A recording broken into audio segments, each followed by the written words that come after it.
just open Nifty for you guys, because a lot of people ask me questions on, Shashank, what are some interesting levels you look at? So let's understand a little bit more on this side. Have you invested in SpaceX IPO? Absolutely not. Not invested in SpaceX IPO. In fact, I have it here only. As you can see here, this is what SpaceX IPO looks like. Look at this. It's breaking the IPO baseline. And I'm very happy that it's breaking. It needs to break and go down much further. I think the only time SpaceX would be attractive is if it falls down to $500 billion market cap, or let's say 50 to 70% down. I think around $70 or $60 is when I would be slightly interested, because SpaceX today is only making $18 billion of revenue. So for $18 billion, even if I give 10 times price to sales, that is $180 billion. Even if I assume $18 billion will become $36 billion, let's say it doubles, I would still give it at most $360 billion. It is sitting at stupid valuations as of today. So I would not definitely participate in this. Okay. But anyway, let's come to Nifty first. Let's look at what's happening with Nifty. So Nifty is in this box for a very long time. In fact, just 5 days ago, Nifty was going to break out of this box. Just 5 days ago, somewhere around here, Nifty was going to break out of this box. And that is when the war situation came in on this day, where Trump's announced that ceasefire is gone. And immediately the market came back and took support from key levels. And now it's rebounding back because people have got really bored with the war and they're saying, screw you war, we don't care anymore. But this is where Nifty is right now. Nifty is absolutely flat. Up, down, up, down, up, down, up, down. There is absolutely zero movement in Nifty right now. And that is what is creating a lot of issues for many people, right? But on the contrary, if I look at Nifty 500, same box, but towards the edge of the box, almost breaking out. If I look at Nifty Small Cap 100, Nifty Small Cap 100 is almost at all-time high. Look at this. Nifty Small Cap Index, which is very amazing, is only 1.53% away from all-time high. From the September high, you remember in September when every manager came and said that small cap index is overvalued, small cap, do not invest in small cap. There is a frenzy in small cap. I don't know how many of you will remember this time, but that was September 2024. And a lot of people said don't invest in small cap at that point. Now, look at the funny thing, because as you know, nobody knows anything in the market. Nobody knows anything in the market. The index, small cap index, is back to all-time high. Is back to all-time high, whereas your Nifty 50 is not even close to all-time high, nor is Nifty 500. Now you might say that is because, Shashank, in the last quarter results, small cap companies actually gave good results. That is why the earnings growth kicked in, and that is why the valuations would have come down, the P ratio would have got adjusted, and that is why Nifty Small Cap 100 is actually at all-time high. Okay, let's test that hypothesis. This is Nifty 100, small 100. I'm going to open P ratio, and right now the P ratio is at 33.5. Last year, it was at 33. If I go back to September 2024, which was the top of the small cap index, it was at 36. So technically, earnings have not caught up. Technically, earnings have not caught up. Yes, earnings growth has happened, but earnings have not caught up. But you know why this is going up so much? You know why this is going up so much? Because a lot of AI frenzy stocks are in the small cap region and they are doing stupidly well. And they are sitting at 250p, 150p, 350p. Those kind of situations are currently happening with the frenzy stocks. Okay. I mean, I'm pretty sure most of you guys have some good examples, but you can look at some companies like, let's say, Aeroflex, 98 PE, right?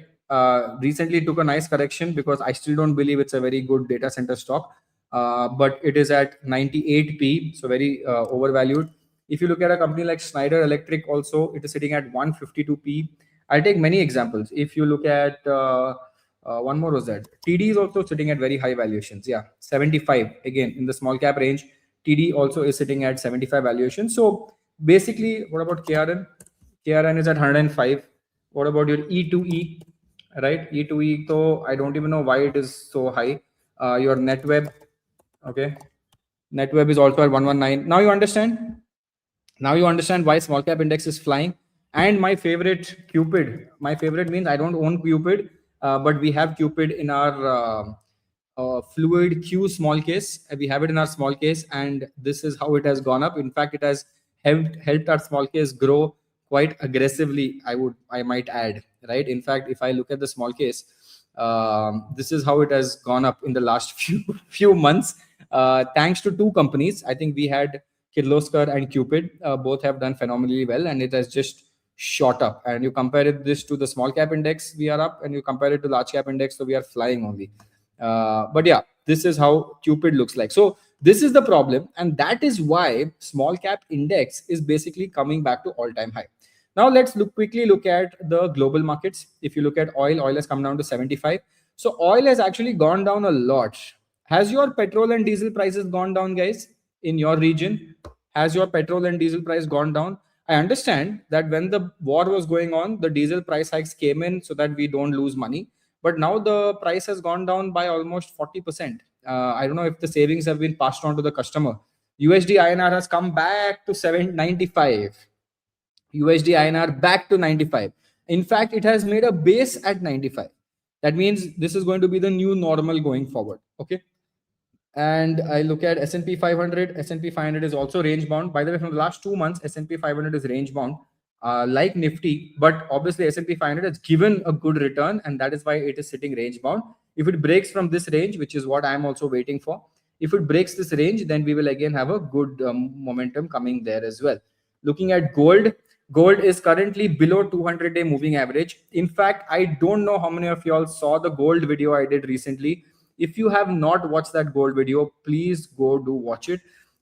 It is a very interesting video that I think you guys should definitely have a look at for all the people who are interested or like gold, right? I think it is this video. 1 second. It is, I think, this video where I just 1 day ago I posted. It's already doing really well.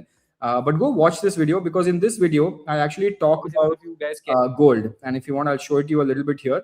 So a lot of people think that gold has fallen a lot, and gold will not fall anymore. This is the notion that I'm getting from a lot of people. And this is because a lot of people look at the daily chart, and they look at a chart like this and say gold has broken 200-day moving average, and I think this is done. If I just go to weekly chart, gold has not even come down to 50-day, has not even come down to 100-day moving average. And if you look at the long-term trend, this is how it usually works. So gold has a lot of correction left. If I go to monthly chart, you'll see it even better. This is how gold looks right now. Do you think the correction is over? Looking at the looking at the long-term chart like this, the monthly chart has basically come to rebase at 20-day moving average, right? If it breaks the 20-day moving average, gold can go down to 3,000, right? So a lot of things can happen on gold side. But again, I think this is something that we're looking at as well. Okay, let's quickly discuss one more thing that is going on in the market, which is your IT companies. Okay, so TCS came out with their first set of result, and obviously not very great growth. But TCS today, I would say, is sitting at historical low valuations.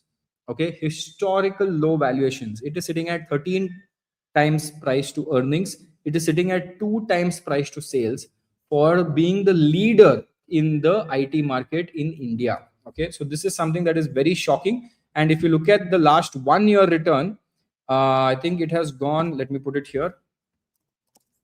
Okay, so if I go here, yeah, I've been tracking this as well. It has gone down by around 56% from the top. 56% from the top. And obviously all IT companies have taken the hit. TCS, Infosys, HCL, you talk any IT company, even your KPIT, which is such a great company, they have also taken a hit. You see every single, this is futures. You see every single company has taken a nice hit. Okay, this is the monthly chart. So anyway, it's the same thing. Let me just check the price range. This one has gone down even more. It has gone down 70% from the high. Right? If I do the daily chart, you will see it like this. This has gone down even further. Look at this. Look at the correction here. Right? Same with TCS. Now TCS, if you look at this, it is sitting at 13 times price to sales, 14 times price to earnings. And if you look at TCS, it is growing. It is not growing. Even now it is growing. A lot of people looked at the 13.93% and got excited. But don't get excited with 13.93%. I'll tell you why don't get excited. Let me find one post. I had recently written a post about this as well. Where did that go? Yeah, see this. So I think we had shared this in the community as well. So TCS profit is up 5%, revenue was up 14%, and looks like a strong quarter. But if there was basically a currency and constant currency gain, if you remove that, the growth was actually 0.4%. Now, obviously, you and me look at the news and we will assume that TCS has done a great job. But my analyst went deep and understood what happened with TCS, and they realized if I remove the currency depreciation, the growth of TCS was in fact horrible, 0.4%, right? Whereas every news article was saying 14% growth, 14% growth. And then we checked where it was coming from. It was coming from AI revenue, which has now reached 2.6 billion, 13% in the single quarter. And they bagged an 800 million deal with SKF. Now, AI revenue is nothing but AI services revenue. They have upskilled the existing developers to become AI developers, and they're selling the same service. So they are still services business only. They're just calling it AI. If it is a cloud business, they would call it cloud revenue. Okay, but it's still the same. Then we also put all the con call analysis here. So this is basically what it is, but it's a very interesting take on TCS. So yeah, I think all IT companies are still doing bad. I think they will continue to do bad. I don't think they will do any good in the next near future. But if you ask me, are they at very juicy valuations today? Not a buy or sell recommendations, but are they at a juicy valuation? Yeah, I think it's at the rock bottom valuation of IT. It's a beautiful deep value contra play because look, TCS, nothing's going to happen. It's still growing. Even if it's growing by 0.4%, they grew by 13% on depreciation. So they have that advantage of the rupee depreciation that they actually grow with, right? So they are growing, but market is not happy with their growth rate. But I think all these companies are, phenomenally well. So I think Dinakar, the question you were asking, should we buy large cap in IT like Infosys? I don't think any. If you're looking at a contra bet, I really don't know which company will come out of it as a winner. If you ask me today, Shashank, which company in the IT sector will win, how will I know? I don't think even you guys know, because everyone is also, I don't think even they know who's going to win because they're not figuring out themselves.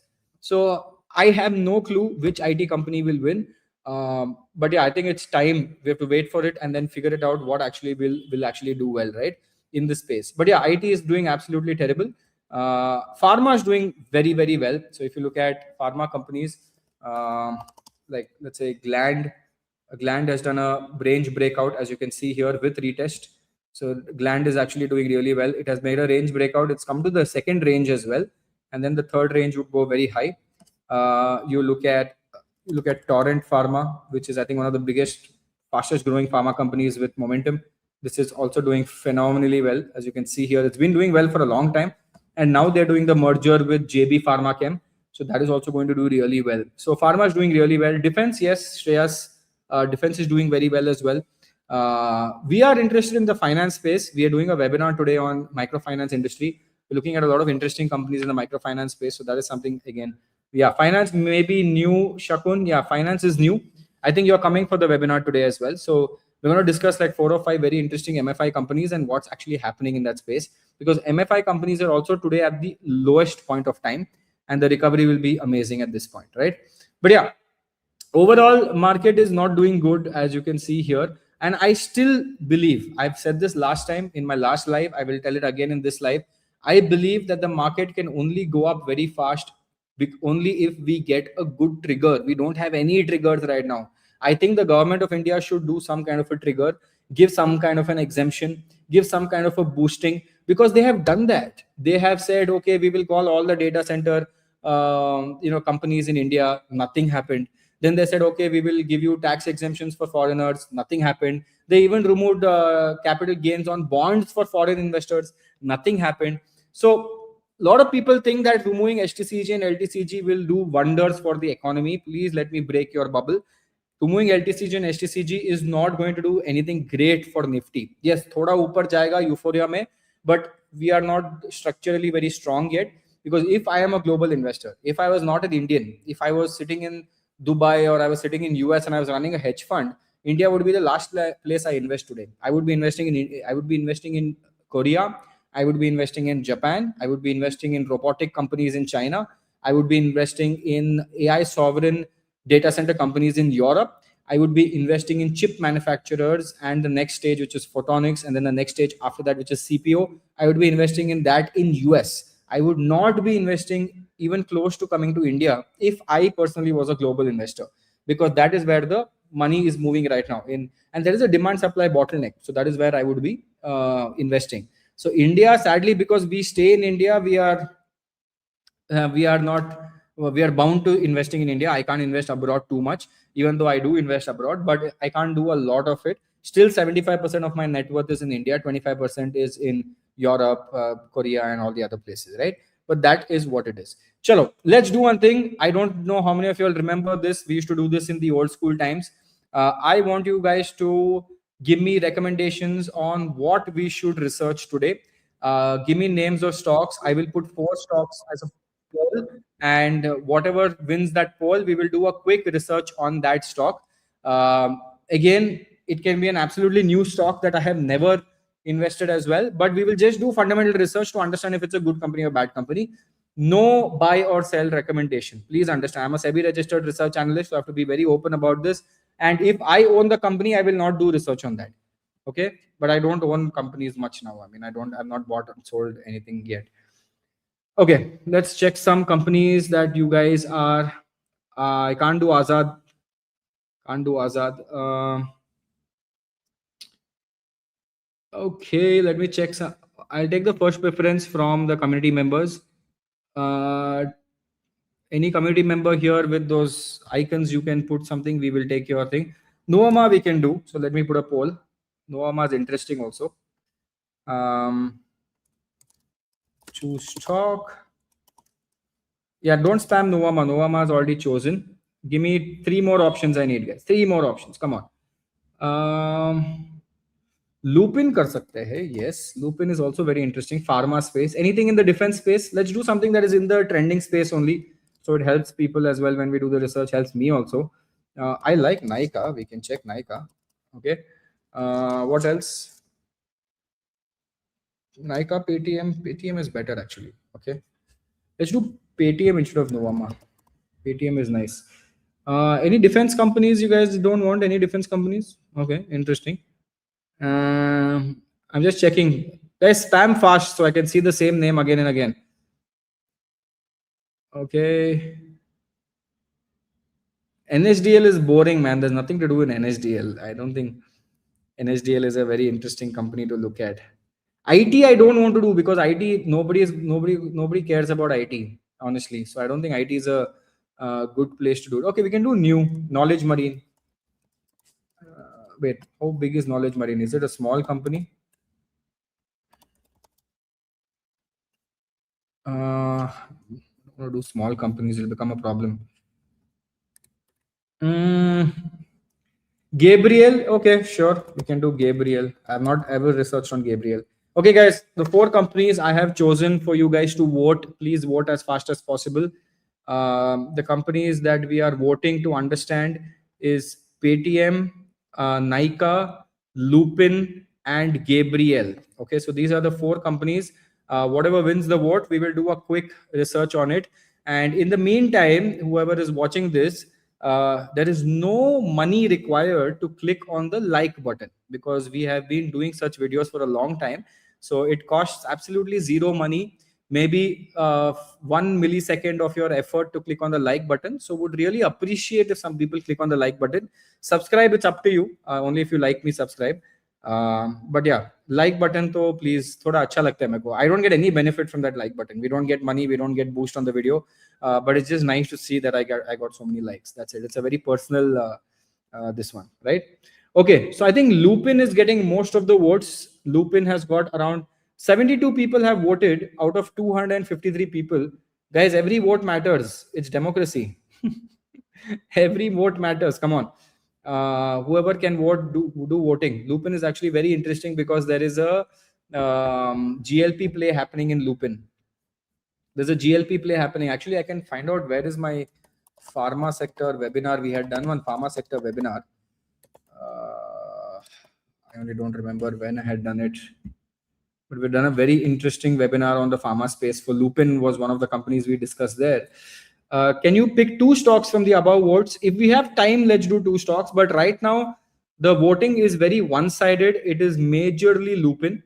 So I don't think it would be fair to take 2 stocks because it's very one-sided voting. Okay. Awesome. Let me check. Okay, guys, I'm going to close the voting in 5 seconds. 5, 4, 3, 2, 1. Okay, we're going to do Lupin. Okay, chalo, let's take Lupin.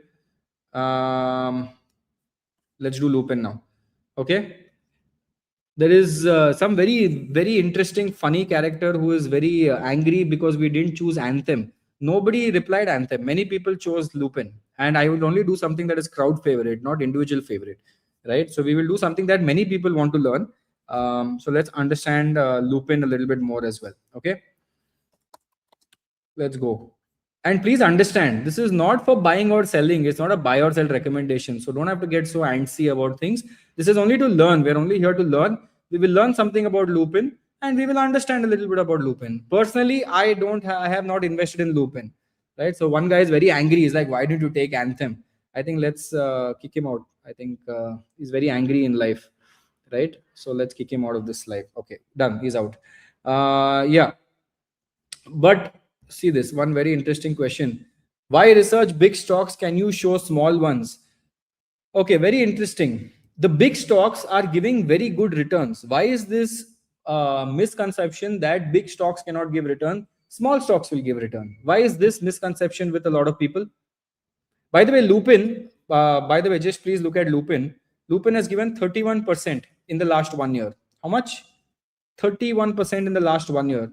Why has it given 31% in the last 1 year when the index has given 0% in the last 1 year? मतलब कुछ तो बात होगा कि 31% दिया है market ने, नहीं तो obviously it would have not given such kind of return. So please don't have this misconception that large cap I will not buy because large cap does not give money. It is absolutely not true. Large cap can also perform if you know what you're looking at and if you understand what you're looking at as well. Okay. Now, before we go any further, let me just quickly look at Lupin. Okay. Screen sharing mode is on. Let's remove this. Wonderful. Hey, where did you go? Yeah, I know some people get very angry. God knows why. Okay. So if you look at Lupin, okay, let's understand a little bit about Lupin. So guys, we're doing fundamental analysis research, assuming I don't know anything, okay? Because that is how would I do Lupin if I was doing it from scratch? That is how we're going to do a quick analysis of Lupin right now. First things first, let's do some basic checks. In pharmaceutical companies, we usually don't look at P ratio. Okay, P ratio can be misleading. In pharmaceutical companies, we look at a ratio called price to sales. Okay, now if we look at price to sales, the price to sales of this company is 4.08. Now, in context, we should also understand what is high price to sales and what is low price to sales. The industry leader that everyone looks up to is a company called Divis Labs. Now, if you look at Divis Labs is sitting at 17 times price to sales. He is the industry leader in terms of good reputation, good management, good growth, good compounder. If you look at it, 10-year compounding is 19.4 in Divis Labs. It is one of the largest players in the space. So everyone benchmarks themselves to Divis Labs if they are in the pharmaceutical API kind of a space.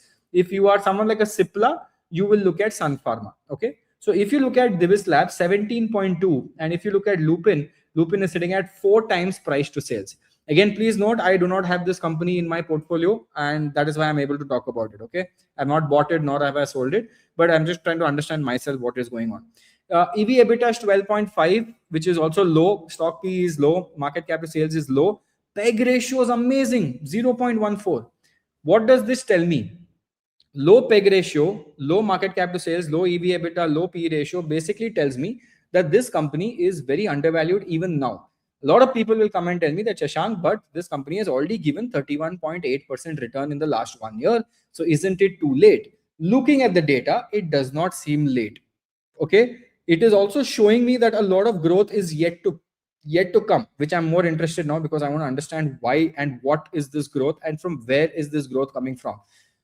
Okay, very interesting. Let's look at this company. Oh, wow. The company has recently given all-time high breakout, which is again a very key trigger for investing purposes. Why is all-time high breakout investing the best? Because I love all-time high investing because only once it breaks all-time high is when the next all-time high comes. For example, the last all-time high was 1,600. Only after it broke 1,600, it even went to 2,400. Now it has broken 2,400. Now where it will go, we don't know. So technically, it has become very strong. Fundamentally, let's understand. If technically and fundamentally both are good, then it becomes a techno funda play. I hope you understand, right? Okay. Let's look at Lupin first. Let's go down a little bit. This is how Lupin looks like from year to year perspective. They had a really bad time from 2016 to 2020. And from there, they have slightly picked up a little bit more on this as well, right? So not bad at all. Coming down, if you look at the quarterly results, what has happened? Why is the growth kicking in? Oh my God. Look at the last 4 quarters growth. Can I safely say something is happening in this company? That the last 4 quarters growth has come up? Leave growth. The margins have gone up. The margins have gone from 23%. I think for people who can't see this, from margins have gone up from 23%. Oh, this is not working well. What happened to this guy? 1 second. Yeah, it's gone from 23% to 33% over here. Let me zoom in. 23% to 33%. Sales has gone from 14% operating profit to 31%. The growth. That means something is happening in this company right now. Okay, so let's understand what's happening with this company instantly. Let's look at the profit and the balance sheet. The balance sheet shows that the reserves have gone up for this company. There has been absolutely no dilution of the company. This is the equity capital and it's all at 91. That means they have not sold shares to raise money. They have made money, which is a very good sign that they've actually organically made money and they've not sold shares. The reserves have gone up. The borrowings have gone up from 2,992 to 6,000. Let's understand, is it long-term or short-term borrowings? It seems like the short-term borrowings have gone up a lot. Long-term borrowings are pretty much the same. Now, why is it very important to look at long-term and short-term? Because short-term borrowings are basically working capital loans that are usually closed with receivables. Long-term borrowings are the scary ones. But if I look at the long-term borrowings, it's only 1,600 and the reserves are 22,000. That means they are at a very low debt utilization ratio.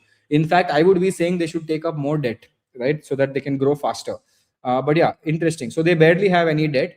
Now, one very important thing I look at all pharmaceutical companies, every single pharma company, this is my key trigger. I look at asset turnover ratios. Okay. And I will explain this because many of you guys are still new here.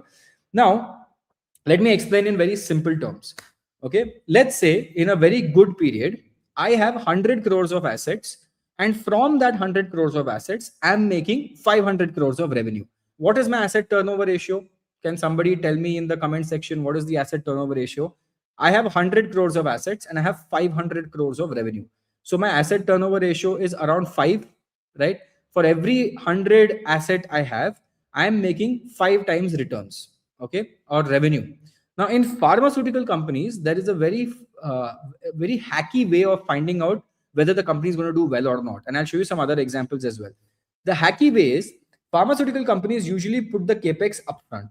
That means you will see fixed assets growing from 100 to 200, 200 to 300, 300 to 400, but the top line will still remain 500 or 550.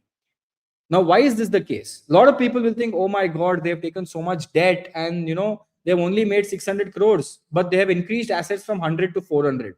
When they stop increasing assets and that asset comes into working mode, which is maybe it takes 2 years or 3 years, when it starts working, it goes back to the asset turnover ratio.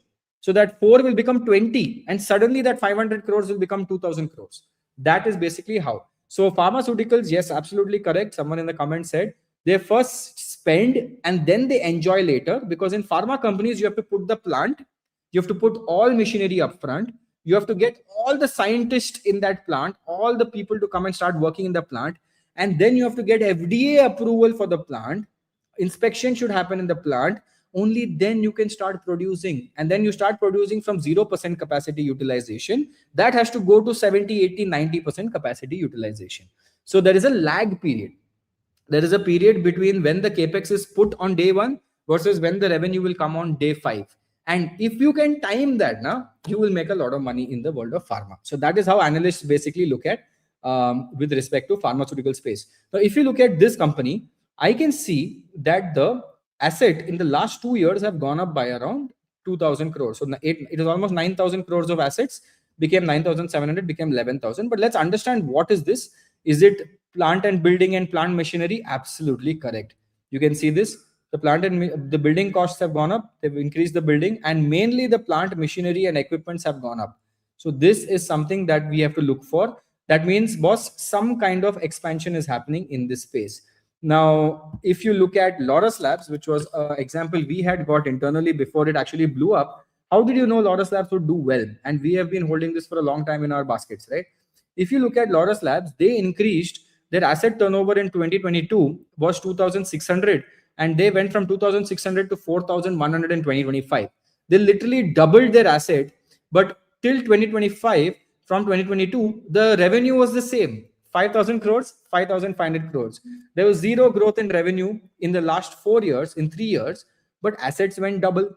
So when assets go double and revenue doesn't go, that means one squeeze is happening. That means one explosion is going to happen. And immediately after 2025 March, if I open the quarterly results, you will see the explosion coming exactly after 2025 March. Look at this. The explosion started here, went up, went up, went up, went up, went up. Look at the difference in the growth rate.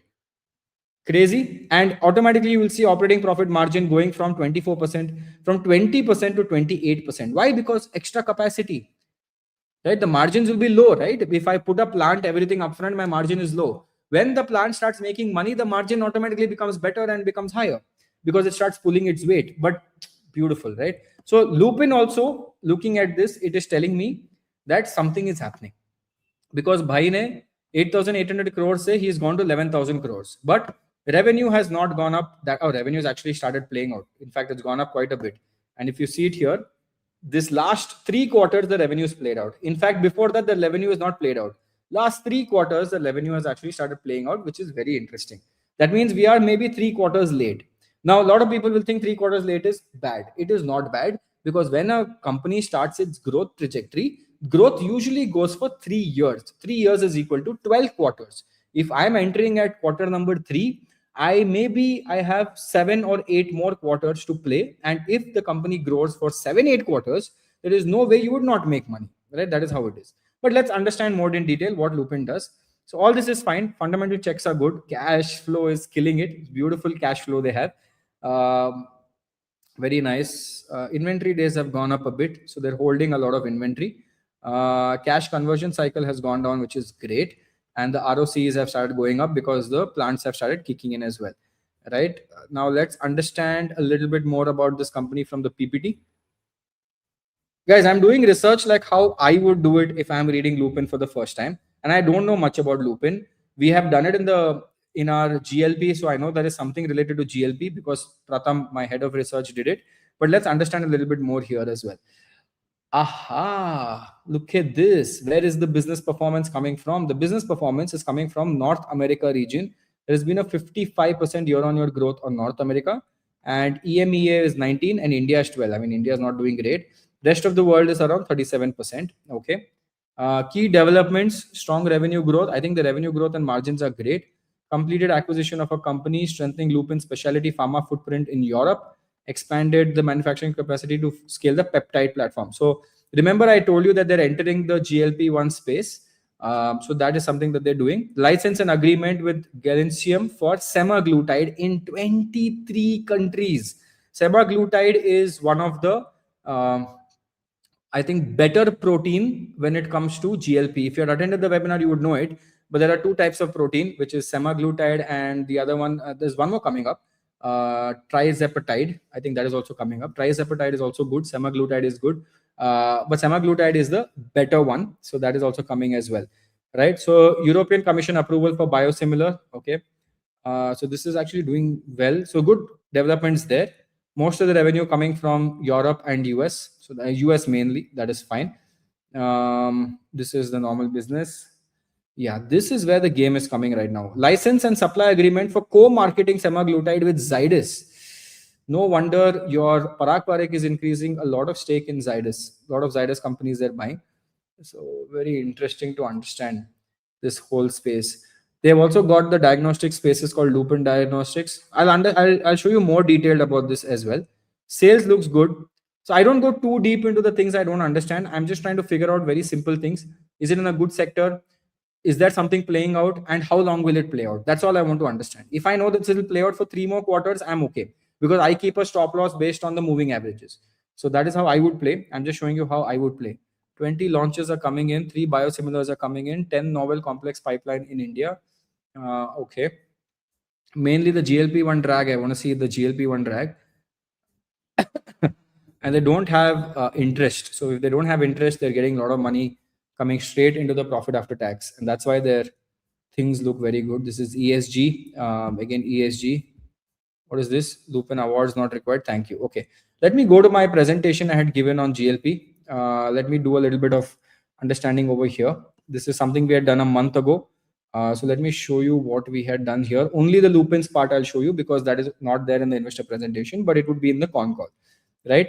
So partnership with Zydus. Zydus manufactures the injectable semaglutide and Lupin sells it in India under its brand name after paying upfront licensing fee and milestone payments. And this is going to start in India. And this is your basic Ozempic kind of a thing, right? And what they are coming out with, they're coming out with something called bofanglutide, which is week 1 and week 3. So you need 2 injections per month. So it's 50% cheaper. But please understand, in this space, a lot of people are fighting. Lupin is there, Glenmark is there. Everyone is fighting in this space, right? So be very careful on that. Partnership with Galatium Health, that I think we spoke about. What else? Let's look at the next slide. The current battle. So Lupin's potential leapfrog opportunity is basically, instead of taking 1 injectable every week, they are coming out with a new style of once in 2 weeks, which other people have not done yet. And they don't manufacture this. That's the best part. Manufacturing is done by Zydus. So if Lupin wins, you will automatically see that Zydus's revenue will also start flying. If Lupin wins, Zydus will win. So that is a cause and effect kind of a scenario that will play out, right? Now coming to the pen differentiation. So this is basically going to be 550 rupees per week. So it is going to be cheaper as compared to the other players out there. This is Zydus's. One second. This is Zydus's basically. That is what is coming out with that, right? Very interesting. Very interesting, right? So basically Lupin is going to do quite well. Let me just check if I'm missing out anything. No, then this is Shaili. Yeah. So we covered a couple of companies there, but let me come back to Lupin. Now let me quickly go to transcript and try to read a little bit of transcript. What usually I do is I try to actually download the transcript and put on the notebook. Why I do this is because I get a better understanding of notebook LM. I just basically put it here. Let me try putting it on notebook. Give me 1 second. Yeah. So I'm just putting in Lupin over here, which is the notebook.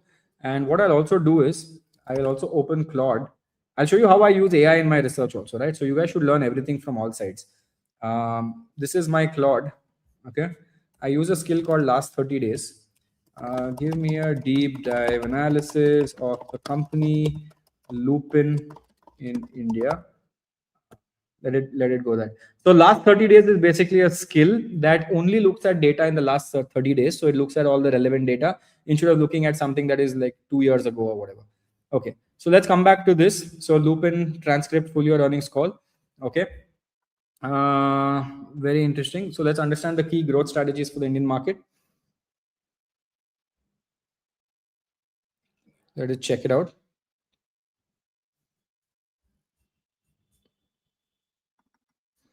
Yeah, I think the main play is coming only in semaglutide. Okay.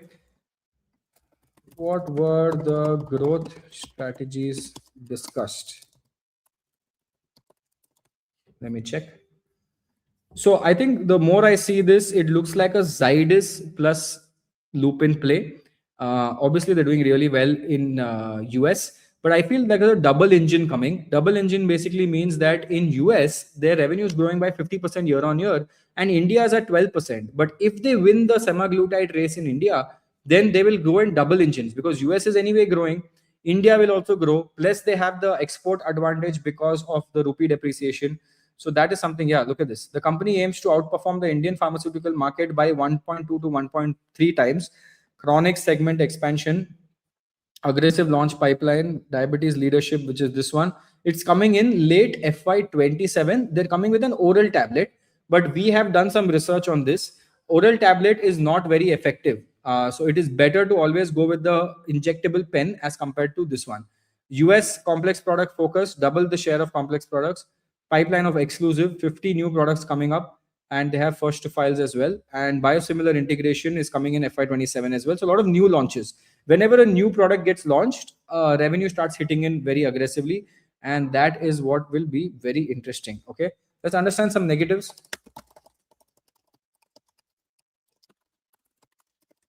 And also, please understand this company is supremely undervalued at this point.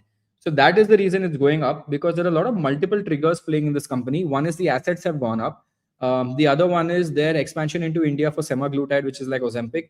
The international business is doing well. They're coming out with more products in the international business. And I think Lupin now has the newer generation that's kicked in. The son is taken over and he's actually doing a job.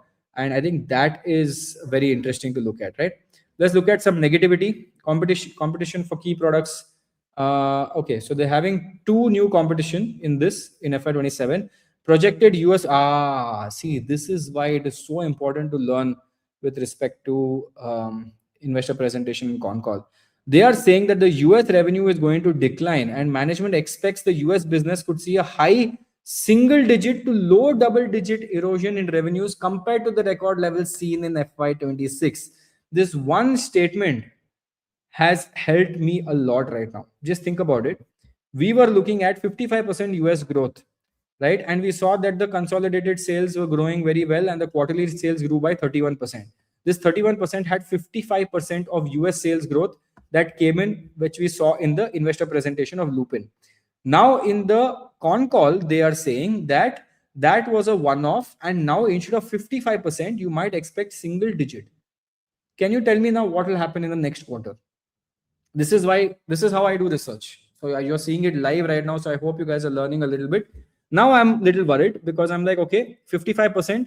That means next quarter will be bad. The growth will be lower than what it is today. Today's growth was showing 31%. So there's a very high chance the next quarter growth will be less than that. If it is less than that, then the market will punish Lupin a little bit. Not maybe too much, little bit. But to cover that up, they have to do the semaglutide fast and they have to win semaglutide to show the growth for the market again. Very interesting. Lower guidance has been given. Management provided a conservative EBITDA margin of 25% for 25% guidance, which is okay. Significant drop from 29% achieved, mainly due to competition and higher R&D spends. Now, one more very interesting thing for all of you guys to understand. You saw the negativities. Even after looking at the negativity, the stock is at all-time high. Have you noticed that? Even after all that negativity, the stock has crossed all-time high. So market is factoring something inside it, because I am seeing two negatives. One is the EBITDA margin is going to come down to 25% from 29% of this time. Second, I'm going to see the sales drop because 55% of the 55% growth in US is going to be gone right now. And most of the revenues are coming there. But Lupin is at all-time high. Something is playing out. Something is the market factoring in semaglutide so much. Is that what it is? Again, very interesting to understand. Very, very interesting to understand. Yeah. So I asked Claude, right, last 30 days. The whole story is the 3 US drugs, and all 3 are about to face competition. This is why I love research. This is how I do research very quickly. So if it was me, I would not invest in this company. By now, I would have cancelled it and moved on to the next company. But because we are learning here and I can't be like that, let's understand a little bit more. These were limited competition launches. When these three medicines launched, they had very less competition and they had very high margin because only few rivals were there. Now the patent cliff is gone, which is the patent. That means nobody else can sell, and many other people are coming into the picture, and this is a problem that is coming in. Management's own FY27 guidance is a step down, and they've been candid about it. Oh wow, where did it go? What just happened? Interesting, no? See, I didn't even give it the con call highlights, by the way. I didn't even give it the con call highlights. It's just gone and searched everything. I guided single digit growth down from 29%. Yes, that is what we know. This is why Nuvama downgraded it to hold the day after results, even after 89% PAT beat. Interesting. Okay. Independent credit review from ICRA on July 8th is useful counterweight, and where the real risk lives. ICRA confirmed that it has a healthy profile, that we know. The bull case rests on the pivot away from lucky chances towards a genuinely harder to replicate portfolio, which is your biosimilars and the semaglutide that is coming in. India and emerging is going to be the second engine. This is what I told you. On the GLP story that's driving the pharma headlines, Lupin is positioned post-patent expiry, but the sizing is modest at start. The domestic market is a big one. Wow, I love this. I love such research. This is last 30 days, right?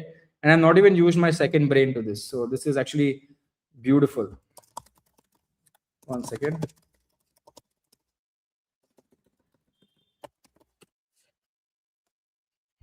Awesome, right? Chalo. Happy? As of now, have you got good clarity on Lupin now? Till now, have you got good clarity on Lupin?